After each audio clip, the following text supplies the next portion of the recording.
സോനാമാർഗ് പോകുന്ന വഴികളെല്ലാം അതിമനോഹരമാണ്. എന്താ രസം നോക്കിയാൽ കാണാനല്ലേ.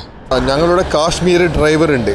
അയാൾ പറഞ്ഞു സോനാമാർഗ് എത്താറാവുമ്പോൾ റോഡ് സൈഡ് തന്നെ നല്ല ശുദ്ധ വെള്ളം കിട്ടുന്ന സ്ഥലമുണ്ടെന്ന്. അവിടെ എത്തിയാൽ എങ്ങനെയാണ് അടുത്ത് വെള്ളം കുടിക്കണം. ശുദ്ധ കുടിവെള്ളമാണ്. ഈ ശ്രീനഗറിൽ വെച്ച് ഏറ്റവും നല്ല വെള്ളം കിട്ടുന്ന സ്ഥലമാണെന്ന് പറഞ്ഞു. ഇത് അങ്ങനെ ആ സ്ഥലം എത്തിക്കഴിഞ്ഞു. ഈ സ്ഥലത്തിൻ്റെ പേര് ഗുണ്ട് എന്നാണ്. സോനാമാർഗിൽ നിന്ന് ഒരു 20 കിലോമീറ്റർ ഇപ്പുറമാണ് ഈ സ്ഥലം.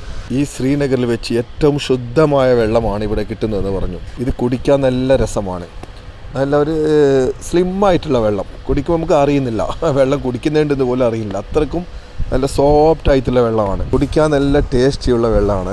നിങ്ങൾ കാണുന്നില്ലേ എന്താ ക്ലിയർ വെള്ളം നോക്കിയാൽ. നിങ്ങൾ സോനാമാർഗ് വരുന്നുണ്ടെങ്കിൽ തീർച്ചയായിട്ടും ഈ ലെഫ്റ്റ് സൈഡ് കാണുന്ന ഈ പള്ളിയില്ലേ, ഇവിടെയാണ് ഈ വെള്ളം ഉള്ളത്. സുന്ദരമായ കാശ്മീരിൻ്റെ കാറ്റൊക്കെ കൊണ്ട് ഐസ് മലകളിൽ നിന്നും ഒഴുകിയെത്തുന്ന വെള്ളമാണ് ഇവർ ഇവിടെ ശേഖരിച്ചു വെക്കുന്നത്. ഇതുവഴി വരുന്നവർ തീർച്ചയായും ഈ വെള്ളം കുടിക്കാതെ പോകരുത്. ഓക്കെ.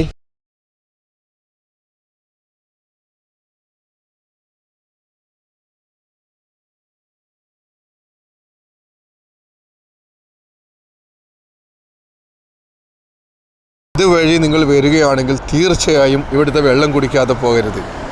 നല്ല ടേസ്റ്റ് വെള്ളമാണ്.